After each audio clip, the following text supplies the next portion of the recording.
So the key question is, when will such technologies begin to emerge? When will they start to be available to otherwise ordinary people and shape the way they look at the world? And it could be an idea as, say, an artificial addition to the brain. If it ever becomes possible, and I definitely think this is feasible in the future, to add an electronic component to one's brain, give it the enormous processing and data storage capacity of a computer, so that one has a human brain with all of its tremendous assets alongside the assets of a computer, the ability to solve millions of problems simultaneously that each would take a human being minutes or hours, the ability to store as much information as goes into an encyclopedia, and even more, the ability to genuinely recall the lessons of history. It's no longer that, well, you have to look up all of the societies that have declined because of a particular bad policy, and someone has to write a research paper about it. And maybe, if that researcher is fortunate, 10,000 people will read the paper and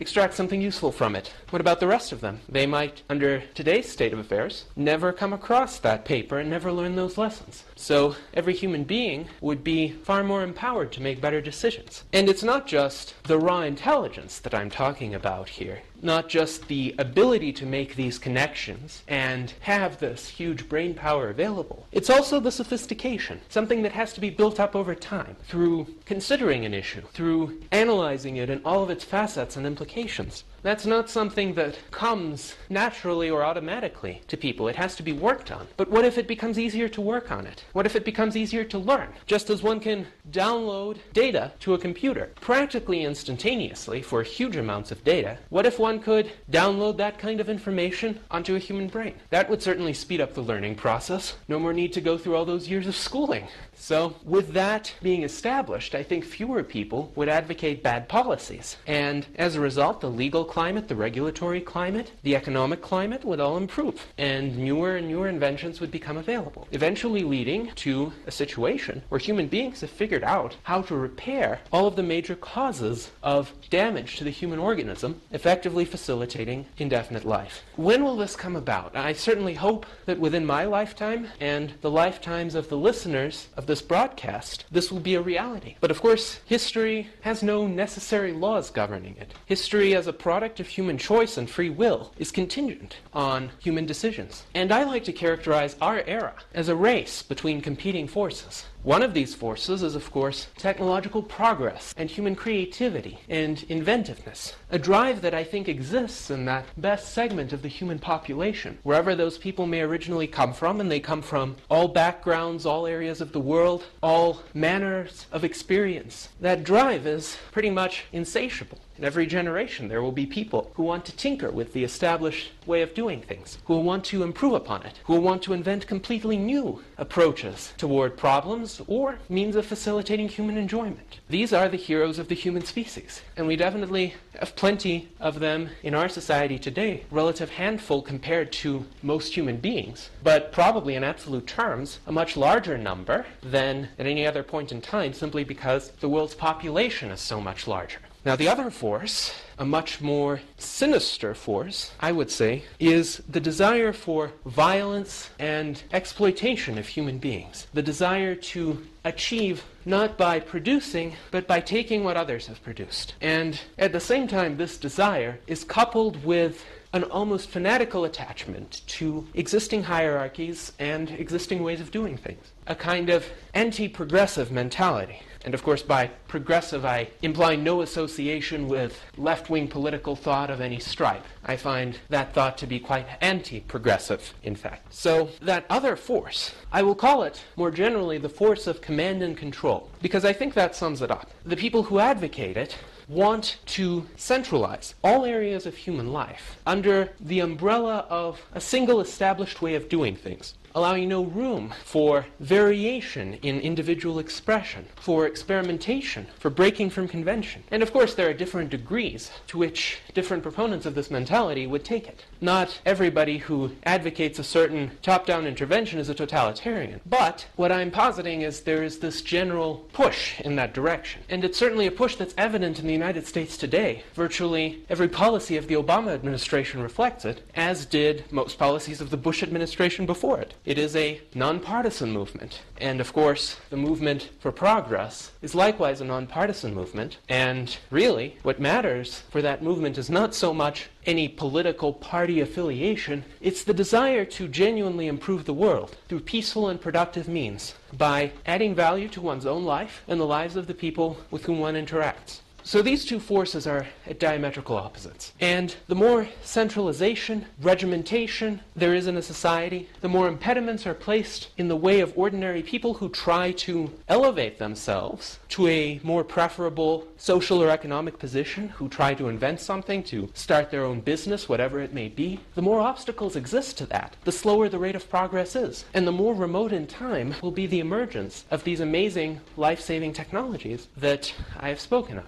Now, in regard to the race between these forces, there has been a huge increase in top-down control in the Western world since the start of the most recent and ongoing economic crisis. But that's not to say that the movement for progress has nothing by which to recommend itself. It has, of course, one extremely powerful weapon, the Internet. The Internet, as I explain in my essay, Liberation by Internet, How Technology Destroys Tyranny, is an amazing tool of empowering individuals. It is a decentralized medium of communication, where there are practically no gatekeepers of information, where people can find information that actually interests them and concerns them and is of relevance to their needs. It's very difficult to usurp the Internet as a centralized propaganda source. It is also very difficult, though many governments, say in China, Pakistan, Iran, have certainly tried to snuff out the Internet altogether, to prevent people from learning, developing, innovating on its pages. So the Internet, of course, has been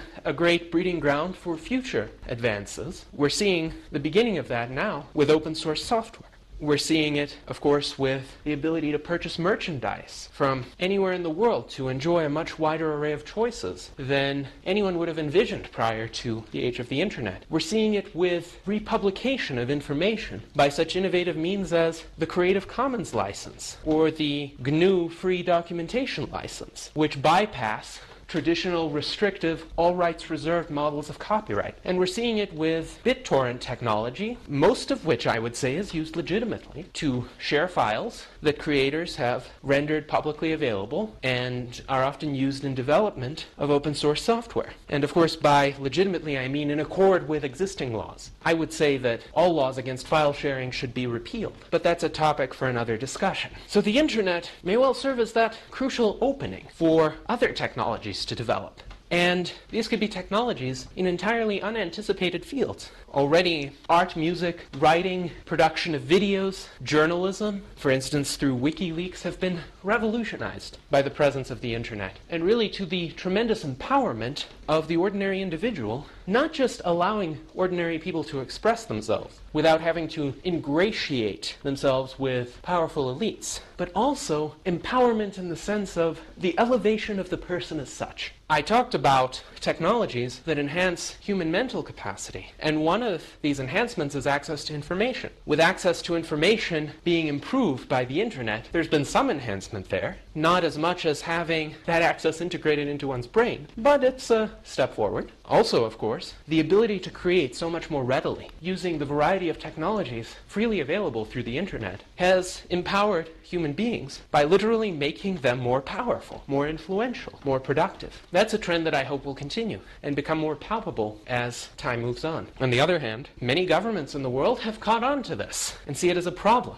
Look up the Anti-Counterfeiting Trade Agreement, or ACTA, and read my essay on the subject, ACTA, the War on Progress, Freedom, and Human Civilization. And you will see exactly what these top-down institutions are doing, negotiating a treaty in secret that would dramatically curtail freedom on the Internet. So these two forces are being arrayed against each other, and the parties on each side are becoming increasingly conscious of it. So the great struggle of our era is a struggle that underlies pretty much every societal change that we observe, and the resistance to that change. It's the struggle of progress, innovation, individualistic creation against command and control. And the outcome of that struggle is going to determine whether we get indefinite life extension within our lifetimes before we die of senescence.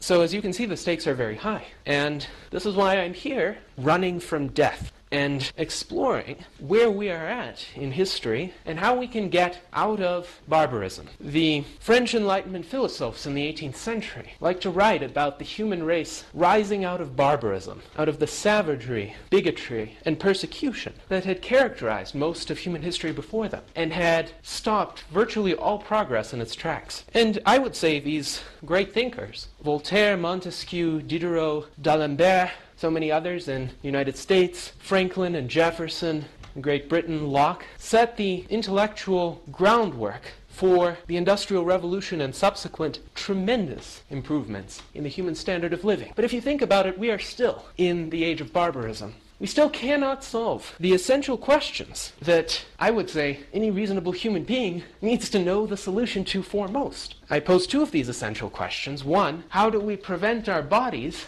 our own individual organisms, from lapsing into decay and death? And the second question is its analog for society. How do we prevent entire societies from losing freedom and prosperity and lapsing into command and control tyranny on one hand and chaos and disorder on the other? Those two are often two sides of the same coin. They alternate with one another. They accompany one another. A totalitarian dictatorship often presides over a society of what Ludwig von Mises, the great Austrian economist, called planned chaos. So how do we solve these two essential questions? How do we prevent our bodies from lapsing into death and decay? And how do we prevent our societies from lapsing into chaos or command and control tyranny? I would say those two are equivalent to death for a society. Well, those are the huge questions that have not yet been answered. I hope that with technologies that amplify human intelligence and sophistication, or opportunities for sophistication, we will get to some answers. And then we will rise out of the age of barbarism, and the real substantive advancement of the human race, of which we have only seen a prelude, will begin. And I certainly hope to be alive to celebrate that time, and to witness it as it unfolds new possibilities before us that we right now, in the infancy of the human species, may not have yet even conceived of.